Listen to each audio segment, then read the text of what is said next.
नमस्कार दोस्तों।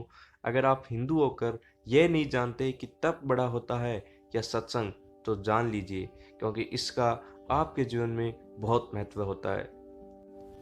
तो आइए जानते हैं कि तप बड़ा होता है या सत्संग। एक बार विश्वामित्र जी और वशिष्ठ जी में इस बात पर बहस हो गई कि सत्संग बड़ा है या तप। विश्वामित्र जी ने कठोर तपस्या करके रिद्धि सिद्धियों को प्राप्त कर लिया था, इसलिए वे तप को बड़ा बता रहे थे, जबकि वशिष्ठ जी सत्संग को बड़ा बताते थे।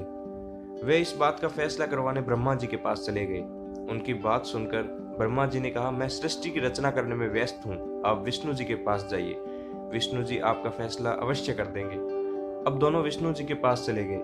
विष्णु जी ने सोचा, यदि मैं सत्संग को बड़ा बताता हूँ तो विश्वामित्र जी नाराज हो जाएंगे, और यदि तप को बड़ा बताता हूँ तो वशिष्ठ जी के साथ अन्याय होगा। इसलिए उन्होंने भी यह कहकर टाल दिया कि मैं सृष्टि का पालन करने में व्यस्त हूँ, आप शंकर जी के पास चले जाइए। अब दोनों शंकर जी के पास पहुंचे।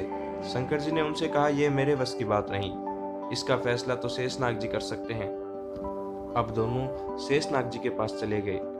वशिष्ठ जी ने बताया कि हमारा फैसला कीजिए। विश्वामित्र जी कहते हैं कि तप बड़ा है और मैं कहता हूँ कि सत्संग बड़ा है।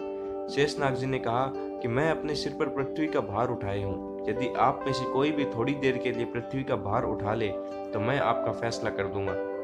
तप में अहंकार होता है और विश्वामित्र जी तपस्वी थे। उन्होंने तुरंत अहंकार में भरकर शेषनाग जी से कहा कि पृथ्वी को आप मुझे दीजिए। विश्वामित्र जी ने पृथ्वी को अपने सिर पर ले ली। अब पृथ्वी नीचे की ओर चलने लगी। शेषनाग जी बोले, विश्वामित्र जी रोको, पृथ्वी रसातल हो जा रही है। विश्वामित्र जी ने कहा कि मैं अपना सारा तप देता हूँ, हे पृथ्वी रुक जा, परंतु पृथ्वी नहीं रुकती है। यह देखकर वशिष्ठ जी ने कहा कि मैं आधी घड़ी का सत्संग देता हूँ, हे पृथ्वी माता रुक जा, और पृथ्वी वहीं रुक जाती है। अब शेषनाग जी ने पृथ्वी को अपने सिर पर ले लिया और उनसे कहा कि अब आप जा सकते हैं। विश्वामित्र जी कहने लगे, लेकिन हमारी बात का फैसला तो हुआ ही नहीं। शेषनाग जी बोले कि हे विश्वामित्र जी, फैसला तो हो चुका है, आपके पूरे जीवन का तप देने से भी पृथ्वी माता नहीं रुकी, और वशिष्ठ जी के आधी घड़ी के सत्संग से ही पृथ्वी माता अपनी जगह पर रुक गई। फैसला तो हो गया है कि तप से सत्संग ही बड़ा होता है, इसलिए हमें नियमित रूप से सत्संग में जाना चाहिए और उसे सुनना चाहिए। कभी भी या जब भी आसपास कहीं सत्संग हो तो उसे जरूर सुनना चाहिए और उस पर अमल भी करना चाहिए।